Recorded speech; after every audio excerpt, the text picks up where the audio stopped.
Holly here. Welcome back to gipsyrosepaperie. Welcome to all my new and current subscribers. Welcome to the Paper Gipsy Tribe. Today I have a video request from a few people regarding selling. So before I start, I guess I should give a disclaimer out. If you are triggered by the word Etsy or the topic of Etsy, this is not the video for you. Stop it right here. There are other videos, I'm sure, that talk about selling and don't mention Etsy. And the second disclaimer is that I am no longer selling. So this advice is based on when I first started making junk journals, then when I progressed to selling, and then throughout my time selling. So that's my second disclaimer. But one of the ladies, Chelsea, was very kind to kind of formulate some questions that she wanted me to answer, and so I'm gonna use her questions. And I have all these pretty Halloween stickers in my little Halloween box for you guys to look at, and then I have my what used to be where I kept all my selling sort of information regarding my shop. So let's start with her questions, and then if there's something that I didn't touch upon that I feel would be useful, then I'll say all that at the end. So the first question is, what challenges would you have liked to have known earlier on that you have faced during your time selling? So I think that one of the challenges that I would have liked to have known early on, probably it would have stopped me from selling altogether, is the amount of time involved in everything outside of the actual making of the journal and the actual selling of the journal. Because when you want to start selling something, you have to put in the work to make everyone out there aware that you are now creating this product that you will be selling. And it's constant, especially if you want to sell, because you have to promote yourself. So that's one of the things I would have liked to know early on. I was very naive about selling. I was like, okay, I'll just post this on Etsy and that'll be it. It'll sell and I won't have to think of it again. And unfortunately, that is not the case. If you look at any of the people who you deem successful, look at how much they are promoting that may not seem like promoting, but it certainly is. Posting videos, posting on Instagram, posting on Facebook, creating stories, all that kind of stuff. That's up to us. That is not up to a platform. That is not up to Etsy to promote you. That is squarely on your shoulders if you're wanting to sell. The next question I think is fitting. What is the best way to promote your business? I did things a bit backwards, I think, because I started this for fun as part of a swap on just a general craft group. And then I found junk journal junkies and I signed up to every single swap that I can think of. And that's how the word started to spread about my books and about my channel. So what I would attribute most to my success is just getting your work out there as frequently as possible and interacting. So it's not just about you or your work or you posting this post and then that's it and you got all these likes. You have to interact with the community. So in essence, you have to return the favor. Yes, I'm gonna post this because I want to share my work. Here's my work. I'm proud of it. Please comment and like. But you have to recognize other artists' work too. So you have to spend time in those boards. You have to go through the work. If you like a work or if you like somebody's post, give them a like or a heart or whatever, or even take the next extra step. Leave a comment, say what you like about it. So just let people know that you appreciate their feedback. And so this is how you begin to build a following. And that leads into the next question is, what would be my best advice for someone who's starting out? my best advice for someone who's starting out is don't go into this as a business. Do this because you honestly love it and you enjoy making journals, because it's going to get really old and tedious if you're going into this for business purposes, and you're just going to hate it because it's not just about making the books. There's a whole lot that goes into it. So that would be my best advice to someone starting out, is have fun with it. Do it for fun. Join swaps. Find the people who are attracted to your style and what you do. Interact with those people frequently. Build your following, and then you won't have to depend on anyone or anything to push your book if you decide to sell, because you already have these people who clearly have your same likes and are geared sort of like you are. And so when you post a video, they'll automatically go to your shop and look at what you have to sell, and somebody might buy it. So that would be my best advice for someone who's starting out. Then we're going to get a little bit more into the actual selling. So she's asking about how do I calculate shipping before someone orders? I'm going to use, again, Etsy. Etsy is a very useful tool for selling. Okay, I know that some people are not quite in agreement with like their fees, but I have checked other platforms and they have the lowest fees. And also they want you to succeed. Etsy is not trying to come after you, because if you don't make money, they don't make money, right? So they have every available tool that you can think of, but you have to put in the time and learn it. You have to learn the platform. It's just like any other platform.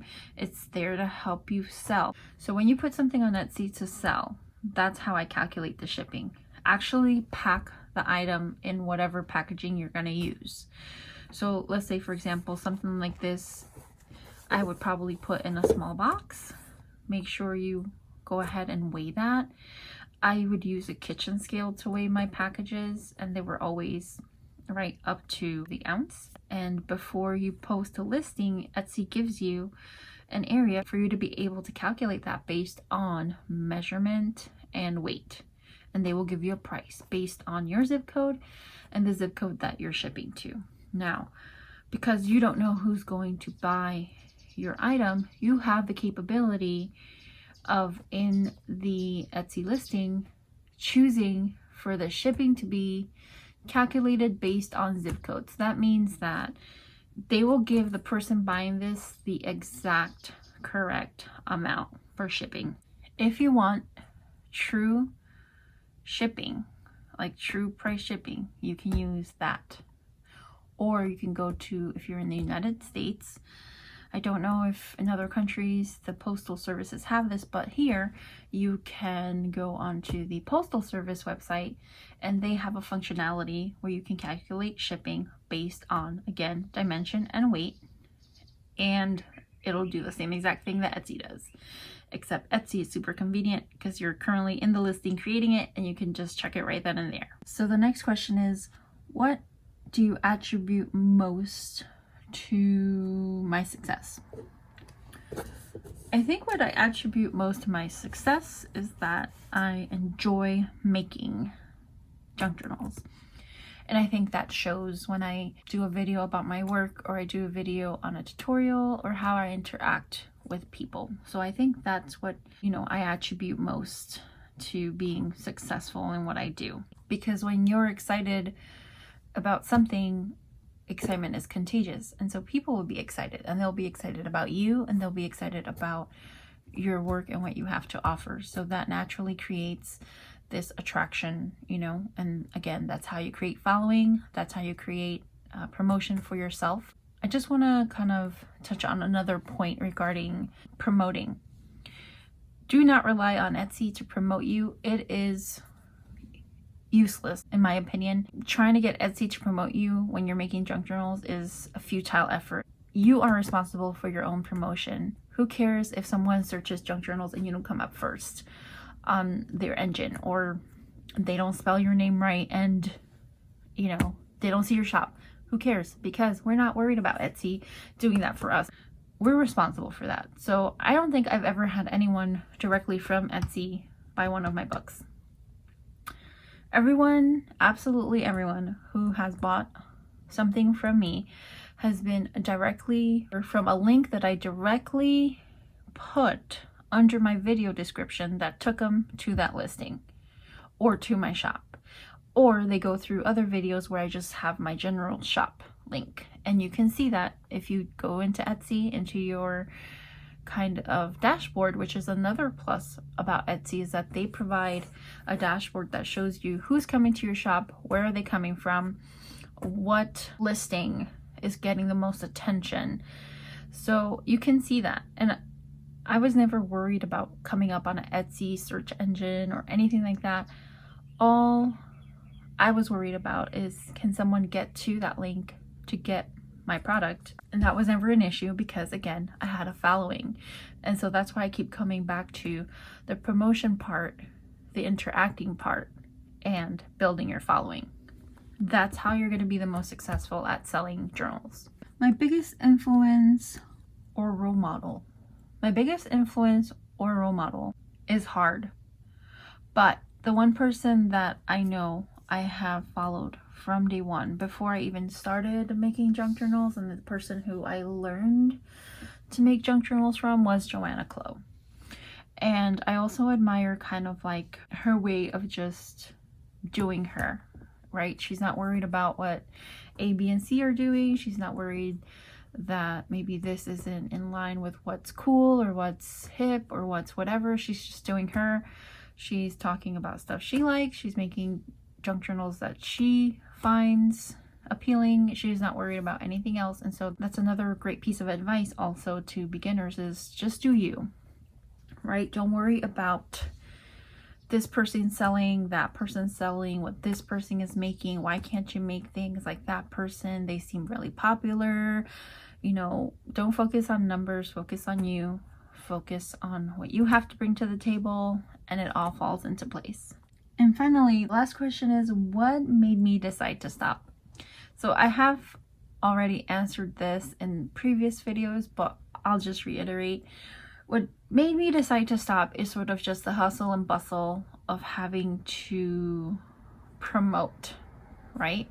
Time spent away from the actual making of the book and the actual just selling of the book to kind of promote. I took a step back from that. I used to post every day on Instagram. I used to try and make sure I had at least 1 video to 2 videos per week on YouTube. I made sure I visited the, Facebook groups every day. Will I ever sell again? I don't know. I am taking very, very small and being very, very selective about the commissions that I do take. So far, I've only agreed to 1 in the past, I don't know how many months, but I wanted to go back to just the love of creating for creating's sake. I wanted to spend time with my family. I wanted to spend time doing other hobbies that have nothing to do with junk journals and not feel like I'm losing my footing because I was selling. So that's just a very sort of transparent answer about why I decided to stop selling. And I think I covered it all, but if you guys have other questions about it, you can definitely hit me up in the comments and I can answer you there, or maybe I could do a part 2 of additional questions that I didn't answer or things that I didn't touch upon. But yeah, that's it. I hope that I answered your questions effectively, and hopefully no one is offended by the whole Etsy thing. I love Etsy. I thought it was a great sort of platform. There were little things here and there that kind of irked me and sort of I didn't want to deal with anymore, but for the most part, in retrospect, looking back, they offer a lot for the amount that they charge. So yeah, I hope you guys enjoyed this video. I hope you guys have a great day. I love you so much. I will see you on the next one. Bye.